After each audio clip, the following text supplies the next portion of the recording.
Aralin kita sa aking mga pangarap, san man umabot tayo. Bati ko rin ang mga tagapagpakinig ng programang Buhay OFW ngayon sa DWDD 1134 Armed Forces Radio.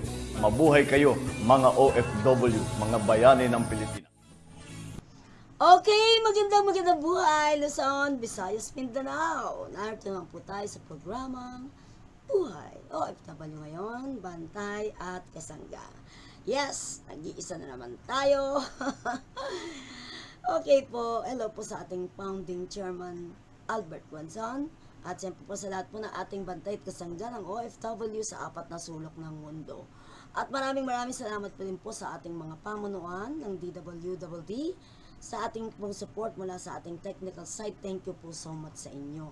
At alam niyo po, congratulations DWWD Armed Forces Radio, ang boses ng Kawal Pilipino, sa patuloy na paglawak po ng ating istasyon. Tayo po ay high-tech na at naririnig na sa apat na sulok ng mundo at malayo na po ang nararating ng ating boses. Ayan. Thank you so much po. Talagang nung panahon na tayo po ay nagsimula sa Double D, it's almost 3 dekada na po tayo doon. Tayo po ay nagsimula bilang reporter. Reporter po tayo ng DWWD. Natatandaan ko po, ang number ko pa is Kawal Patrol number 8. Reporting. O yan. Ang mga kino-coverage po natin nung araw, yung EDSA, no? Nandiyan tayo. At panahon na yun ay very hot pa tayo. Sabi nga, aggressive. Talagang walang hindi pinupuntahan na lugar kung saan mayroong mga kaganapan, mga balita na kinakalap. At tayo po, yung time na yun ay police reporter po tayo. Ayan. Sarap-sarap po maging police reporter. Namimiss ko yung mga araw na yun na tayo po ay talagang nandyan sa kalsada.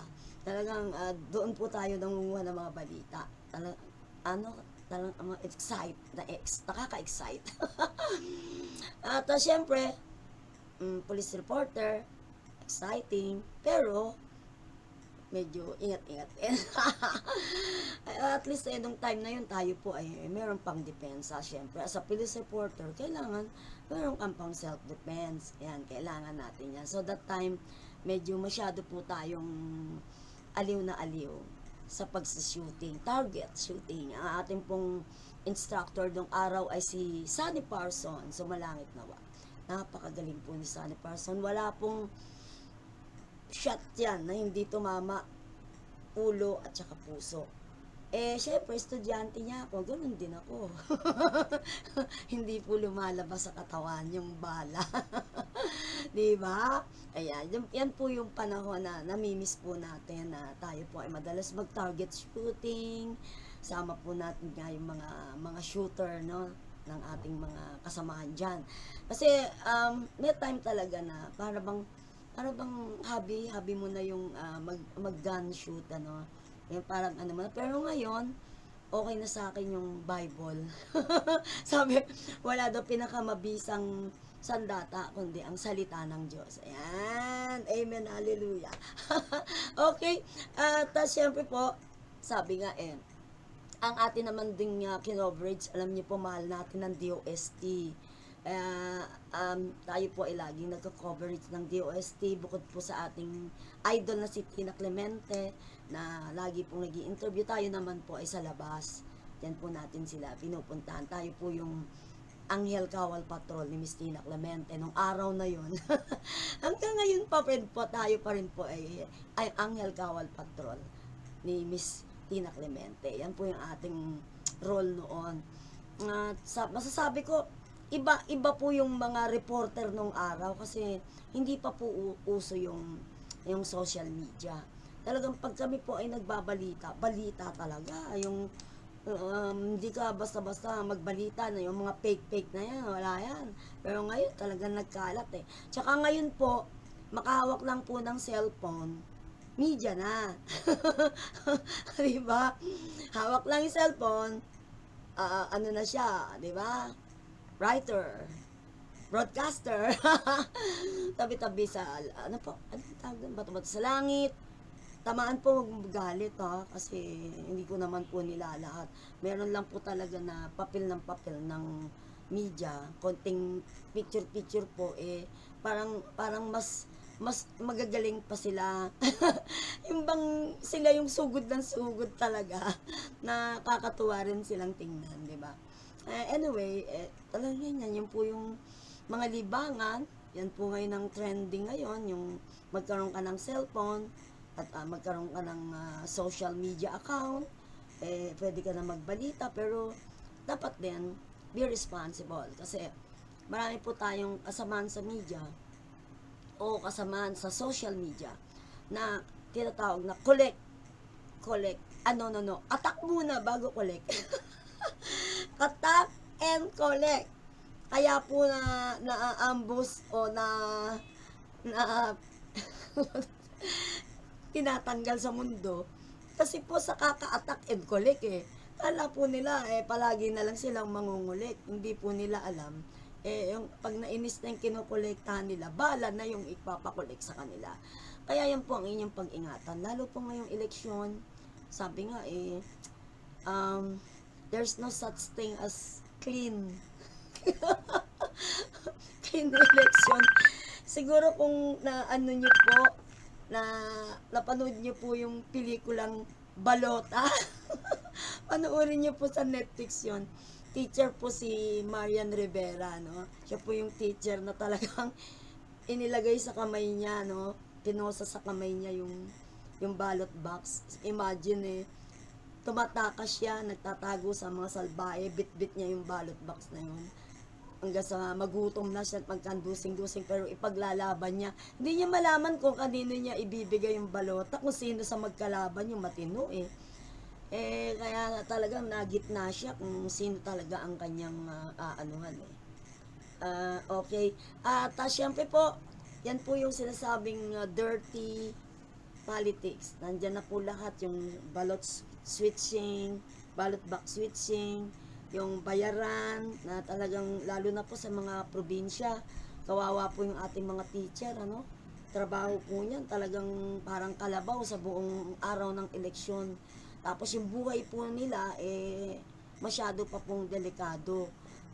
Kaya po yan yung sinasabi na napakahirap po ng maging teacher o bantay sa mga ballot box. Talagang buhay mo ang nakasalalay dyan.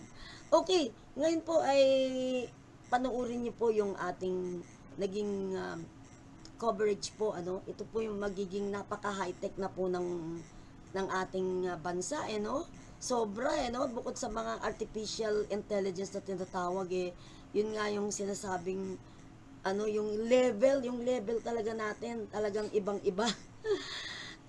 Medyo makakasunod yung mga kabataan natin dyan, pero yung ating po mga senior scientists, medyo hindi pa rin makasunod sa high-tech, kahit sabihin po natin na sila po ay mga talagang mga magagaling na scientist. Iba po talaga yung sa computer, hindi basta-basta po masundan, Kaya ito po, panoorin po natin kung paanong napaka-high-tech na po ng ating sobrang teknolohiya na po tayo. Please watch. Magandang buhay po sa programang Buhay OFW ngayon, Siyensya at Teknolohiya. Ito po si Terry Alpa. Ngayon po ay narito po tayo ngayon sa 11-8PH, pushing S&T Frontier for National Development. Kasama po natin si Ma'am Eusebia Bendia. Hello po, Ma'am. Hello, isang makaagham na umaga po sa ating lahat. At maraming salamat po sa pagdalo dito sa Elevate PH. Ito po ay ang programa ng DOST upang ipahayag sa ating mga stakeholders kung ano po ang priority ng DOST hanggang sa end of this administration. We hope na ito po ang magbibigay sa atin at mag-elevate sa ating transformation through science, technology, and innovation. Yes, Ma'am, batiin niyo po ang ating mga sundalo, mga tunay na bayani at ang OFW, modernong bayani. Sa mga sundalo po natin at sa mga OFWs, meron din po kaming mga ginagawang technologies para po sa kanila, sa uniforms ng mga sundalo. So FWs, yun pong meron po kami through our Philippine Council for Health Research na tumutulong po po sa ating mga OFWs through mental health and all the other activities. Yes, thank you so much ma'am and congratulations. Maraming salamat. Yes. Yes, magandang buhay po. Kasama po natin ang director po ng PICAARD, si Dr. Ray Iborra. Sir, ano po yung mga nagiging kaganapan dito ngayon? Basically, ito yung launching ng different big ticket R&D program ng DOST, yung mga major program, basically focusing on different aspects. Sa amin, yung smart agriculture ang naka-assign sa PICAARD. Meron din sa artificial intelligence, smart agriculture, quantum computing, and of course, health at sa industry. Dun sa kina Doc Jimmy at saka kay Doc Eric. Yes. Sir, batiin nyo na lang po ang ating mga sundalo at ating po mga OFW. Magandang araw po sa inyong lahat at maraming salamat po sa tulong niyo sa ekonomiya ng Pilipinas. Yes, congratulations po sa PICAARD. Napakarami niyo pong proyekto na talagang masabing successful. Ito po si Terry Alpa para sa programang Buhay OFW ngayon. Siyensya at teknolohiya ng papakinggan po sa Armed Forces Radio, ang boses ng Kawal Pilipino. Thank you, sir! Maraming salamat po. Yes, ma'am. Thank you sa pagtangkilik sa Elevate PH program launching na sana susuportahan ng karamihan at kasi marami tayong mapapala dito sa mga big ticket programs ng DOST. We invite everyone to please join us. Thank you. Ma'am, mensahe lang po para sa ating po mga sundalo po sa Armed Forces Radio po tayo. Okay sa aming kasundalo Yes po. sa ating mga soldiers here and sa buong Pilipinas. Maraming salamat sa inyong serbisyo para sa ating bansa. Ang laki ng inyong kontribusyon sa kapayapaan at kung hindi tayo mapayapa, sana ay wala tayong masyadong nagagawa ngayon. So, maraming salamat sa inyong serbisyo. Yes, ma'am. At siyempre po sa programa ko pong Buhay OFW ngayon, ang ating po mga OFW, batiin niyo po. At ang mga OFW natin, ang mga bagong bayani ng Pilipinas, maraming salamat sa inyong pagsusumikap sa ibang bansa. At I'm sure na ang laki-laki ng tulong ninyo sa ating ekonomiya, and for that, we are truly thankful sa inyong malaking contribution. Yes, congratulations po, ma'am. Ito po si Terry Alpa para sa programang Buhay OFW ngayon, Siyensya at Teknolohiya na mapapakinggan po sa Armed Forces Radio, ang boses ng Kawal Pilipino. Thank you, ma'am. Thank you. Just a gathering. It is a call to action.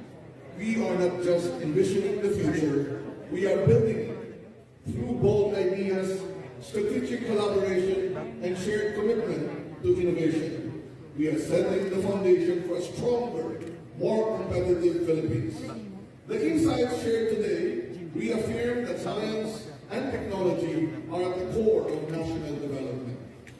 The initiatives we champion, artificial intelligence hubs, quantum technologies, geospatial analytics, smart agriculture, Industry 4.0, circular economy, smart technologies, and biologics in pharma are not just blueprints for progress, but commitments to action.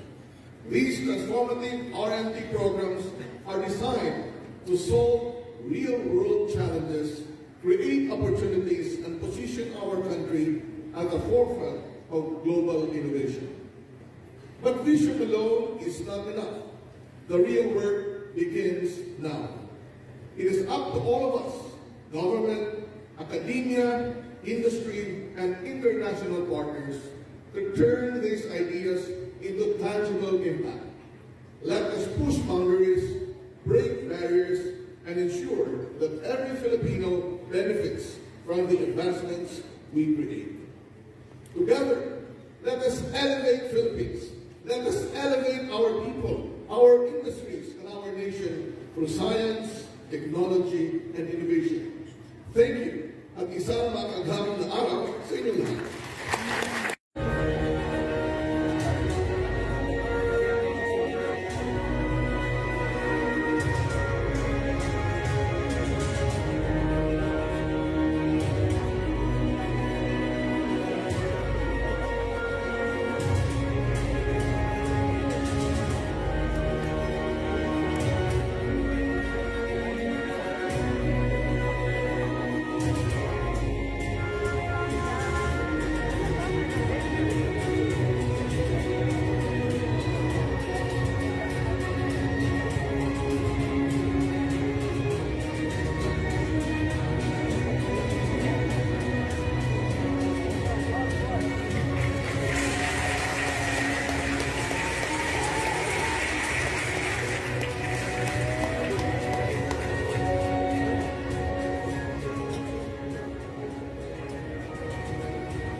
will become aware, more aware of the benefits of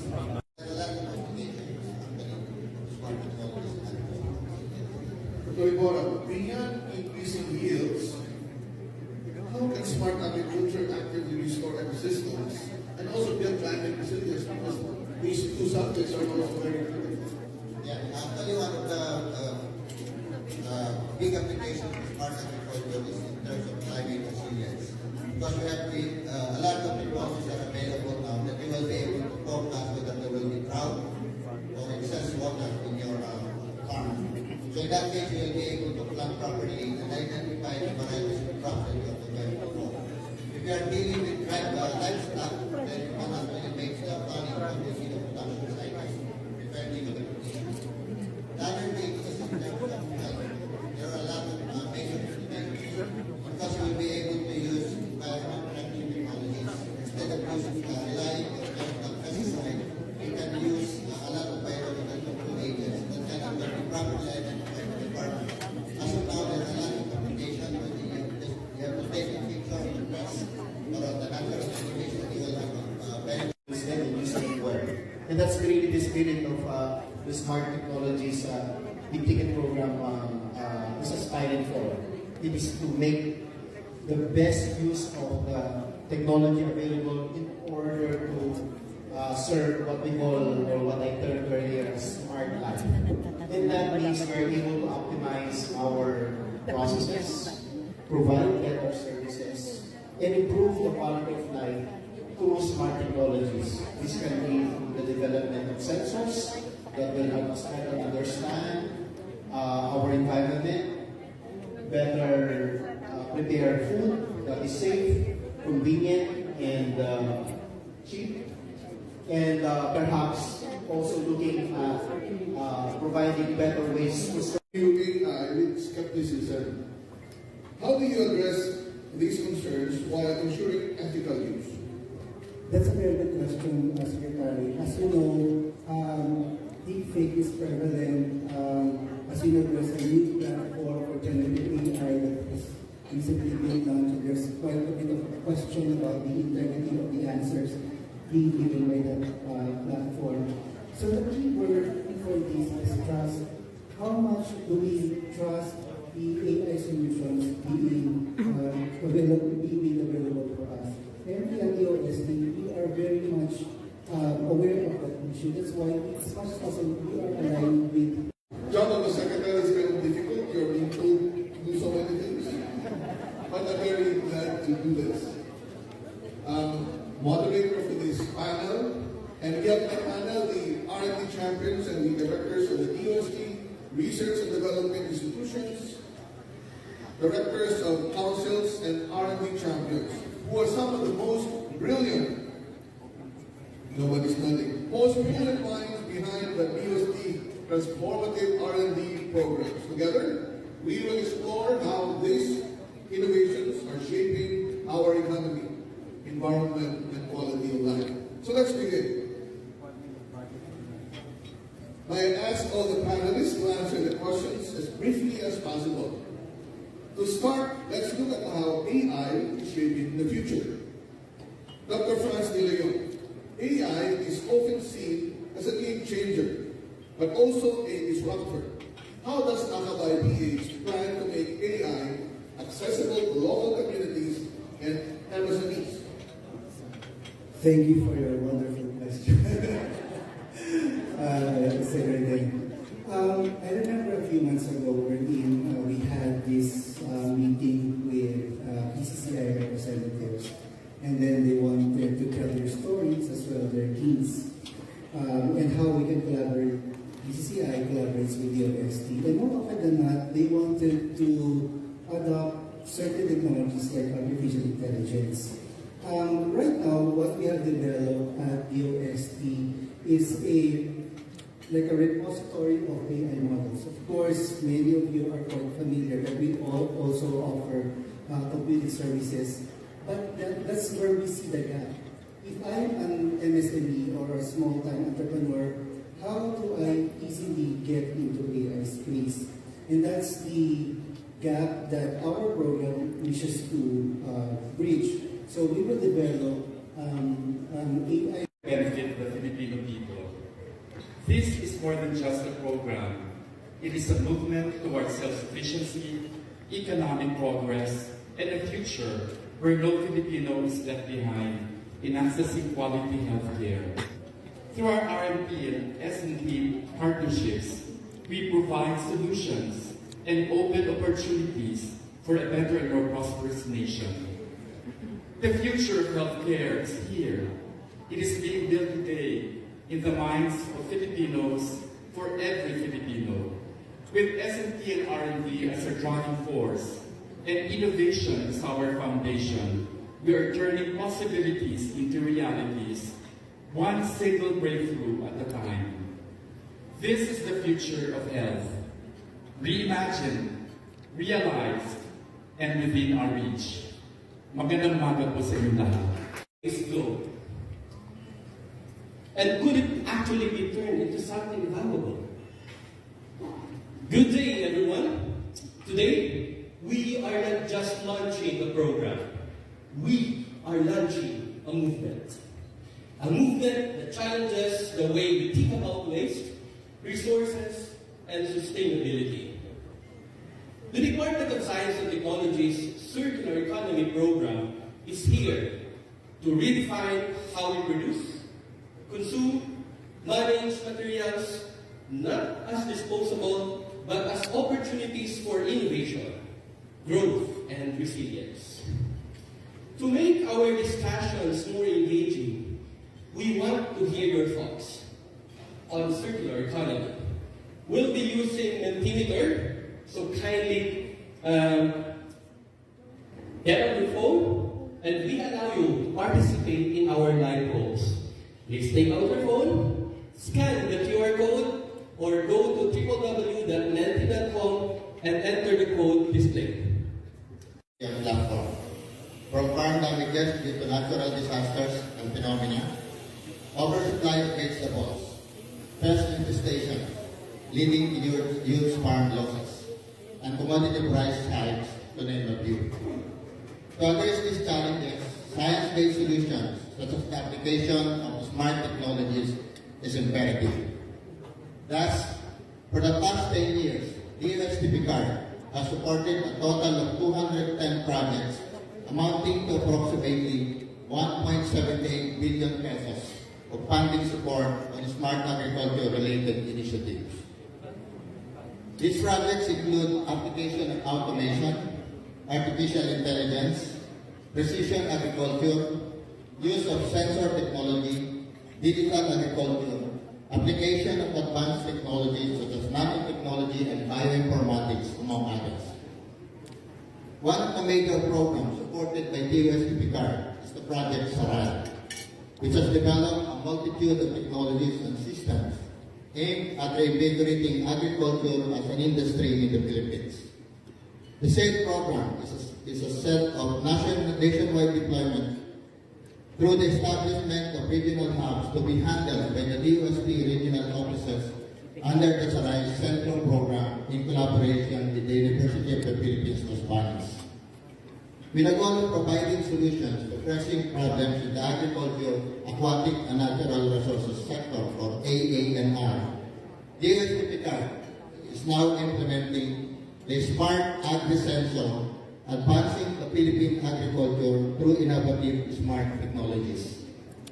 This is one of DOST's big-ticket R&D programs where PCAR is a champion for smart agriculture.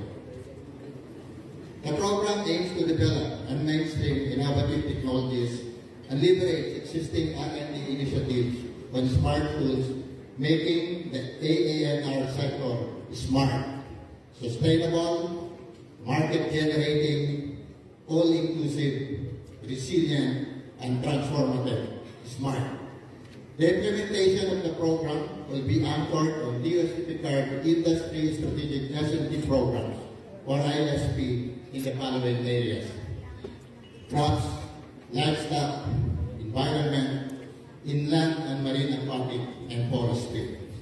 And the Council's 4 major banner programs: strategic research and development, R&D resource utilization, policy research advocacy, and capacity building and R&D governance, with the following priority research areas.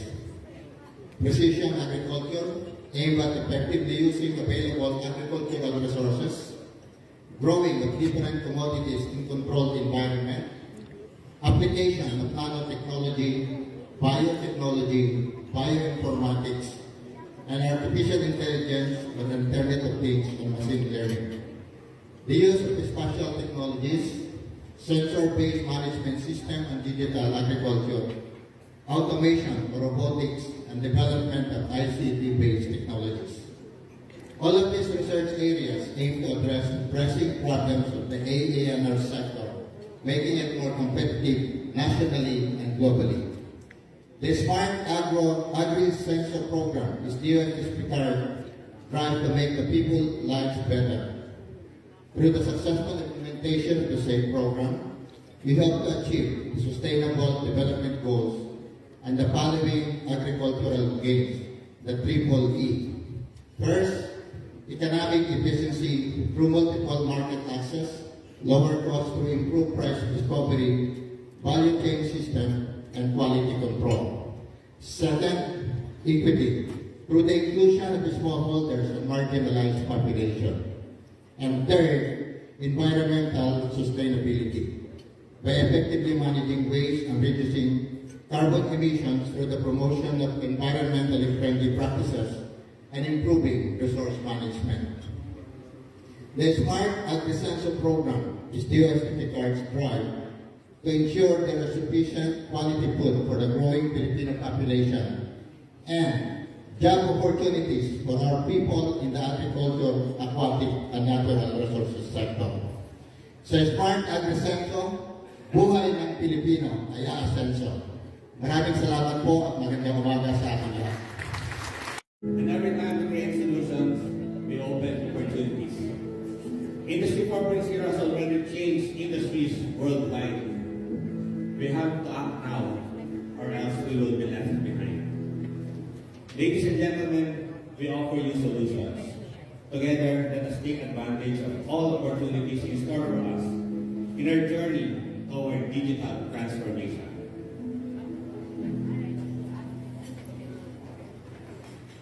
Presenting DOST's Quadro program, connected and unified autonomous technologies with automation and robotics, a showcase of Industry 4.0 capabilities in various industries. Quadro is a program that will provide an enabling and empowering. And this is how companies in Southeast Asia have benefited from the adoption of Industry 4.0. This is our goal, our inspiration.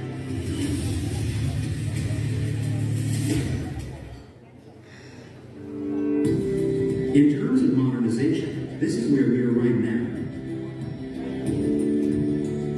Most companies use basic automation. Repetitive production processes are done manually, which are prone to error and inconsistencies. Let's hear about it from the business sector.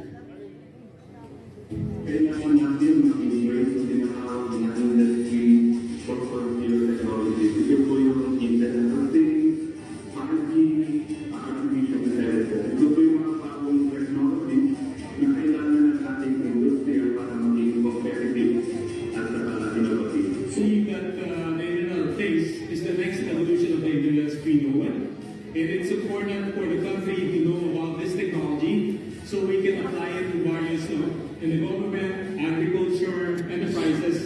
At the end of the day, increase the country's productivity and make us globally competitive.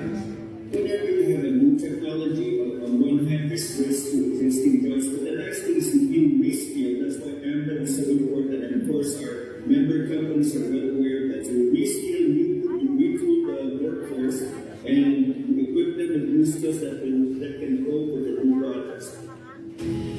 In all of this, the Department of Science and Technology is listening and taking action.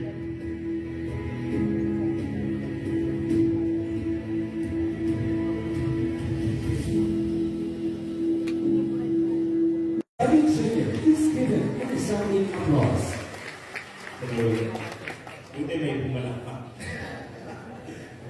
Everyone, please indulge me for a moment. can I invite you to do a little thought exercise? Close your eyes. And imagine in your hands, you are holding any musical instrument. Could be something you know how to play or not. Everyone has their own musical instruments in their hand. Now, on the count of 3, I want all of you to open your eyes and start playing your musical instrument. 1, 2, 3, and play. Okay. Ano pong narinig natin? What have we heard? Voice? Nothing? Siguro kulang sa imagination yung wala.